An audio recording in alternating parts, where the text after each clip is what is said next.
Hi, I'm Dr. Boyce Watkins from Your Black World, and I'm so glad that you're here to hang out with us today.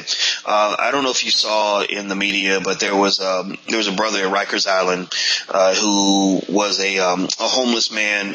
Some say he was mentally ill. He was 56 years old, and he had crawled into a space in order to sleep, and they arrested him for trespassing. Well, he went to jail at Rikers, and the heat was turned up too high, and it got up to be over 100 degrees, and he ended up dying.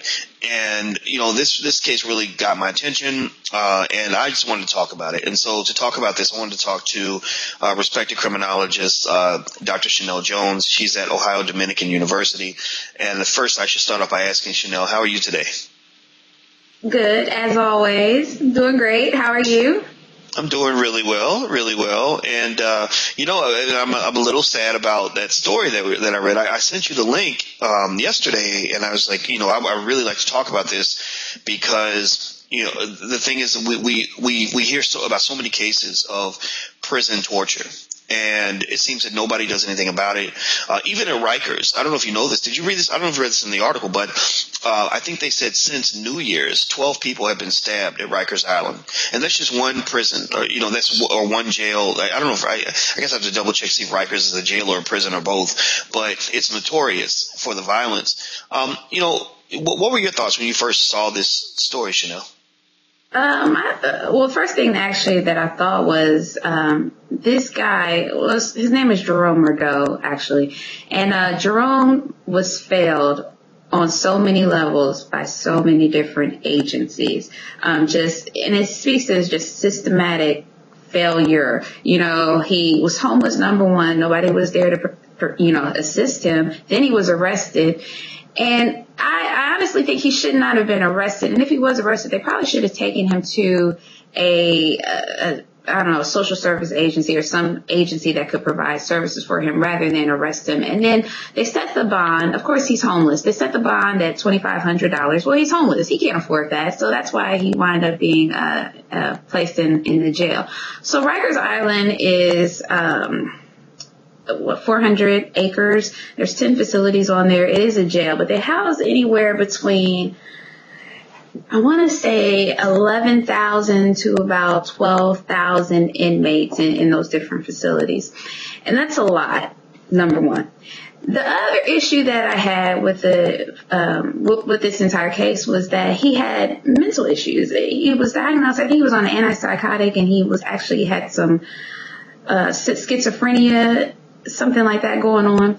And so, he was placed in a mental health ward. And in Rikers Island, I believe 40% of their inmate population actually has a diagnosis. That's not even counting the other inmates who may have mental health issues that don't have a diagnosis. So we get into this issue of these prisons turning into what we call the new asylums, where they're housing inmates, and this is not actually treatment. They need to be in a psychiatric care, in a system, a different agency that can actually provide mental health services. Prisons aren't equipped, jails are not equipped to do that. And so they fail them. And not only that, but when you have these inmates in these cells and they're confined and they have mental health issues, oftentimes they may lash out or they may not adapt well to their environment because they're in Rikers Island has 6x8 cells. Those are very small. So they're in these cells by themselves, hallucinating, going crazy and whatnot. And they don't have services there. And correction officers, they're not mental health professionals. So they can't adequately provide services.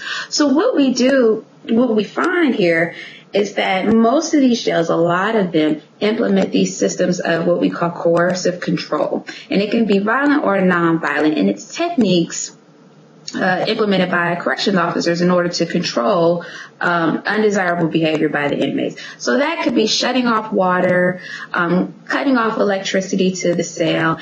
And I honestly think in this case, they increased the heat of the cell in order to subdue the inmate. And I always have a conspiracy theory that I like to say something, but I really do think that's probably what happened. It was very unique and interesting that he was in a highly secured observational unit and they weren't observing him. They're supposed to observe him every 15 minutes. And that did not happen. That's how he wound up dying, and nobody knew about it till hours later. He was slumped over in his cell on the bed. So I just feel like there are some issues here within Rikers Island. There's always issues within the justice system, but we see here systematic failure on several different levels. And we see the inadequacies of the prison being able to provide adequate mental health services.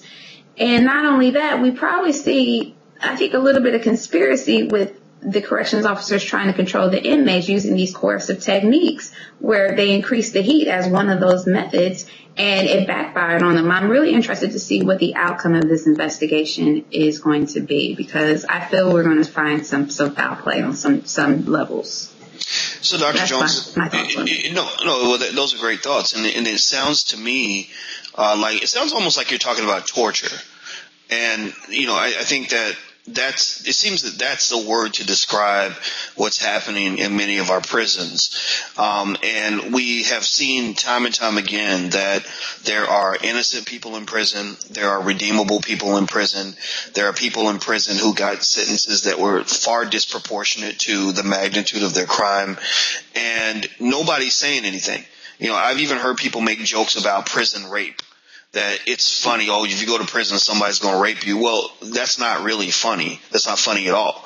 No, it's not. What do you think it is that causes? Now, I have my own thoughts on this, of course, but I want to hear yours. What do you think it is that causes us as a society to just overlook a lot of what's going on in prisons? This torture, this systematic abuse of authority, these illegal activities that are taking place among the guards. What do you think? Why do you think they're allowed to get away with this?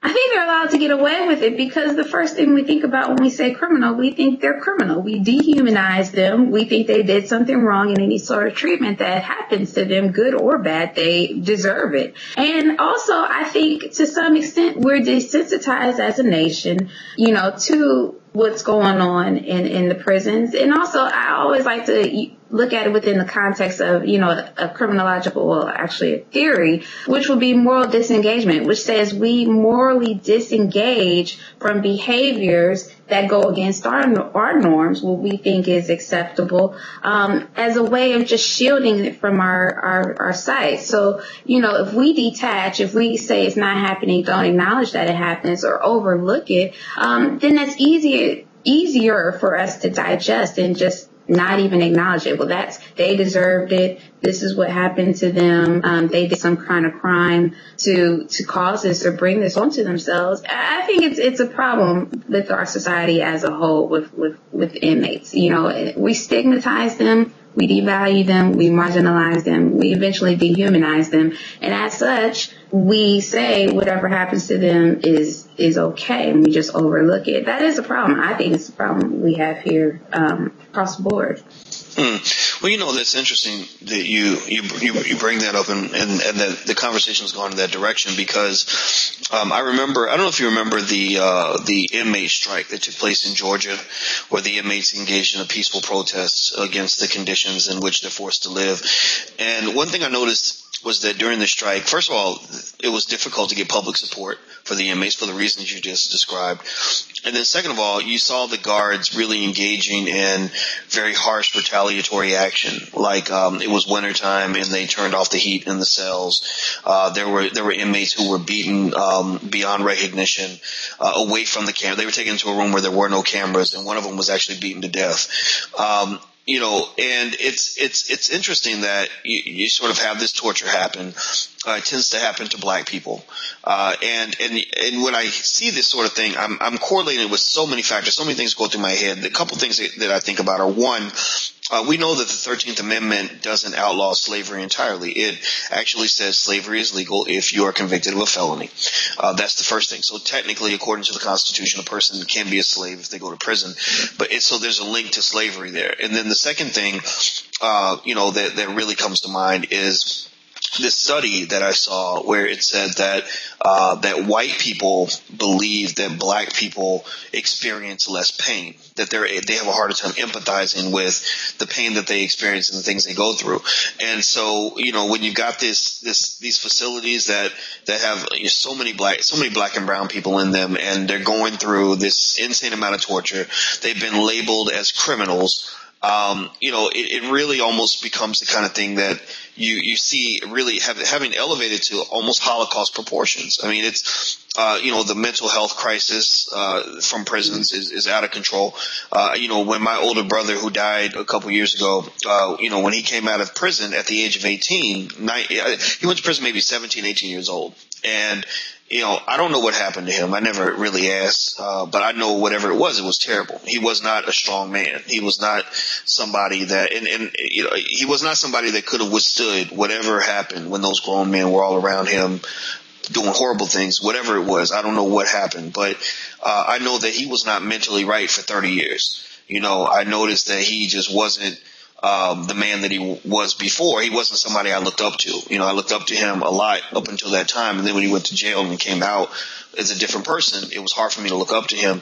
And that just angers me because I know he was a good person. I know all the good things he did for me. I know he was redeemable. He wasn't somebody who deserved to get a life sentence, which is effectively what you're giving people when you put them in these harsh, horrible conditions. With that being said, I want to ask you, you know the system better than I do. Are there things that we can do to combat this, to kind of challenge and confront the system and to kind of say, look, I'm not even a person who says that prisons aren't necessary or that punishment isn't necessary. I believe we need justice, but it's, I think this torture thing has to stop and we've got to do something about it. I mean, what do you think are some things that we can do to kind of confront this? Well, of course, there's always advocate and use forums like this to, highlight an issue and bring awareness to it, so that we can just get the word out that this is what is actually going on, because oftentimes people like to turn a blind eye to it. That's number one thing. And then, it's really, really difficult to, I have never worked in a prison. I've visited prisons. I've toured prisons. I've spoken to inmates. So I really don't know exactly everything that goes in, but I do know that this experience is very traumatic. It's very memorable. And it's very unfortunate for many of the inmates in there because oftentimes what they suffer there, then they're released back to their homes if they are released, and they go back with trauma from what happened in the past, and then they're not afforded the proper psychiatric mental health treatment and care that they may need to sustain their life outside of that prison environment. Then what happens oftentimes is because they're not provided that support net and, those services, they may engage in another sort of crime, get back into that system. And so the cycle just completes itself. And, oftentimes it does stem from the victimization that actually took place inside the jail to begin with by the correctional officers. So, and this goes on to departmental policies that need to be implemented and followed to a T. System of checks and balances to make sure that corrections officers and the administrators of those facilities are treating the inmates humanely, and then another thing is I always think we need to move past this punitive perspective of criminal justice and get to more of a position of restorative justice, where we're understanding the harm that was done, but we're also repairing that harm, and we're including the victim into the whole healing process as well. That humanizes the offender, that helps the offender understand the harm that was done to the victim, and then it just restores the entire situation to the best of its ability. And I think once we get to that and we begin to start looking at inmates more as humans rather than just criminals, then we can also begin to start treating them better. The corrections officers will start treating them better as well. So there are just so many different areas that are just broken that need to be either refixed or just done away with completely. And I think, we say let's move towards a restorative, but, I'm always evolving my thoughts in terms of how we should address corrections. And I'm not even sure that is 100% the answer, but I think it's a move in the right direction. Well, so that's my thoughts about I think those are great thoughts. And I think people should understand that we're not out here saying that, as a society, we should, I can't speak for Dr. Jones, but I'm not a person who agrees that prisons should be abolished.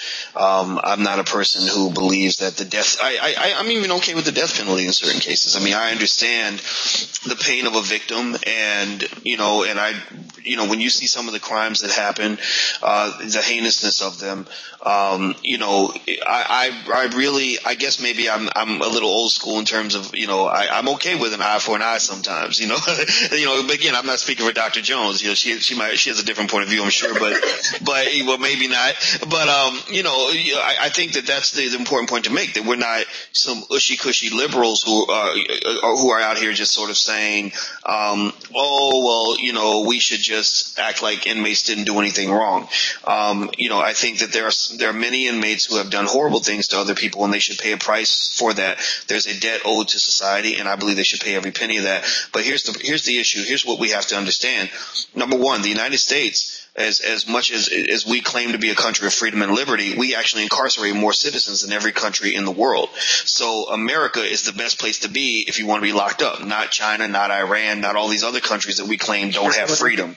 Yeah, right. The second thing we have to understand is that if we don't somehow have the compassion as a society to create restorative justice, as Dr. Jones called it, we are going to suffer. We're all going to suffer.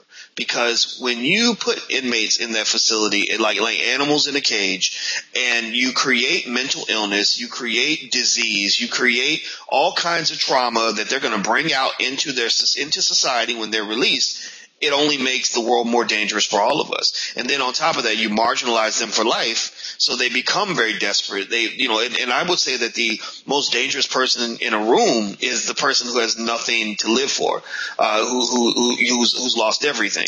And so when you create a whole community of people who've lost everything, who have nothing to live for, it's not going to help anybody. So, and now again, as an African American, I have this selfish perspective that says I also want these men and women that come out of prisons to, if they're willing, if they're able, to have the opportunity to be leaders and mothers and fathers and productive members of our community and society. And I think that's where prisons are robbing the black community. And that's why I think every black person should be outraged about the way justice is administered, because we're not better off the way things are done.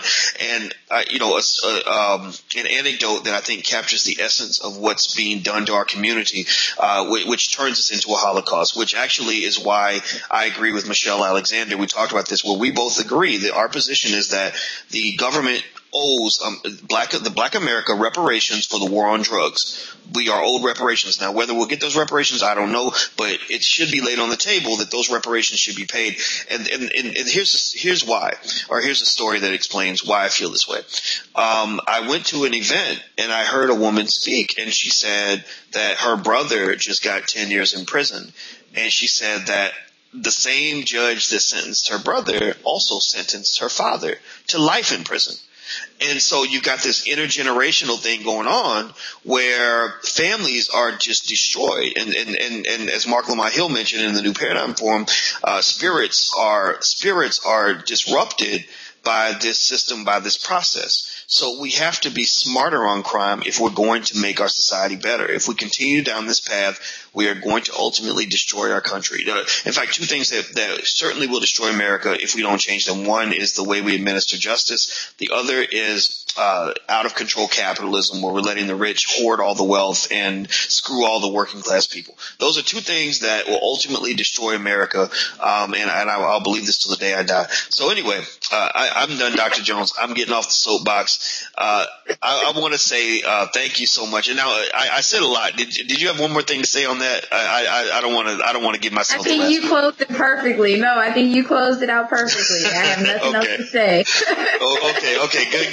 Good stuff. Well, thank you, Dr. Jones, for your time. I really appreciate it. And thank you all for checking us out at Your Black World. And until we meet again, please stay strong, be blessed, and be educated. We are gone. Peace.